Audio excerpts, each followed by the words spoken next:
അങ്ങനെ നമ്മൾ ഉണ്ടാക്കിയിരിക്കുന്നു നെയ്ച്ചോറും കരിമീൻ പൊളിച്ചതും.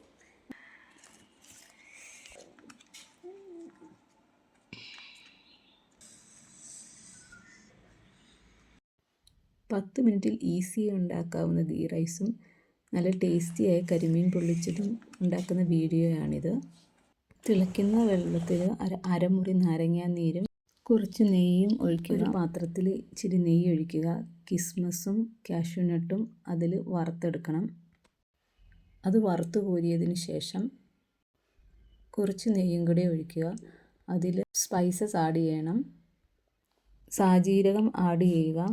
കറുവാപ്പട്ട, ഗ്രാമ്പു, തക്കോലം, ഏലക്ക, കുരുമുളക് എല്ലാം നെയ്യിൽ വറുത്ത് അതിലേക്ക് ചോറും ആഡ് ചെയ്യുക. ചോറ് ഇട്ടതിന് ശേഷം ഇച്ചിരി മഞ്ഞൾപ്പൊടിയും കൂടെ ചേർക്കുക. സ്വാദിഷ്ടമായ നമ്മുടെ നെയ്ച്ചോറ് റെഡിയായി. നേരത്തെ വറുത്ത് കോരി വെച്ച കിസ്മസും കാഷ്യൂനട്ടും ഇതിൽ ആഡ് ചെയ്യുക. സ്വാദിഷ്ടമായ നമ്മുടെ നെയ്ച്ചോറ് റെഡിയായി. മുട്ട പൊരിച്ചതും ഇച്ചിരി അച്ചാറും കൂടെ ചേർത്ത് കഴിക്കാവുന്നതാണ്. കുറച്ചും കൂടി ടേസ്റ്റി ആകണമെങ്കിൽ ഒരു മീൻ പൊള്ളിച്ചതും കൂടെ ആവാം. സ്വാദിഷ്ടമായ മീൻ പൊള്ളിച്ചത് എങ്ങനെയാണ് ഉണ്ടാക്കുന്നതെന്ന് നമുക്ക് നോക്കാം. മഞ്ഞൾപ്പൊടി, മുളക് പൊടി, കുറച്ച് നാരങ്ങ ഇവയെല്ലാം കൂടി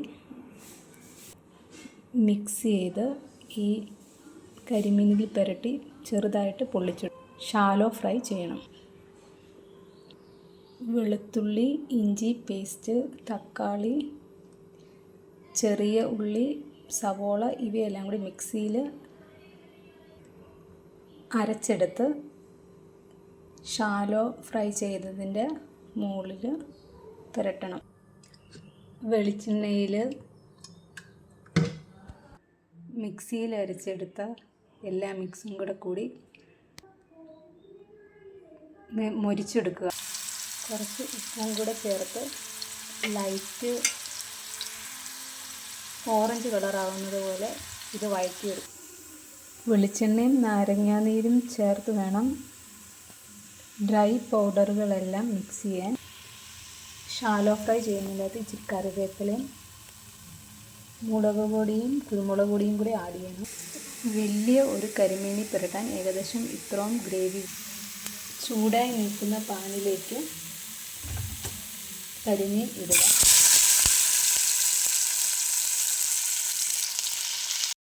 മീൻ ഒത്തിരി മുരിഞ്ഞു പോകല്. കരിമീനിൽ നന്നായി ഗ്രേവി പുരട്ടിയതിന് ശേഷം വാഴയിൽ പൊതിഞ്ഞ് അതൊന്നുകൂടി ഫ്രൈ ചെയ്തെടുക്കും. പൊതിഞ്ഞത് ആവിയിൽ പുഴുങ്ങി കഴിച്ചാലും നല്ലതാണ്. സ്വാദിഷ്ടമായ നമ്മുടെ മീൻ പൊള്ളിച്ചത് റെഡിയായി. നെയ്ച്ചോറും കരിമീൻ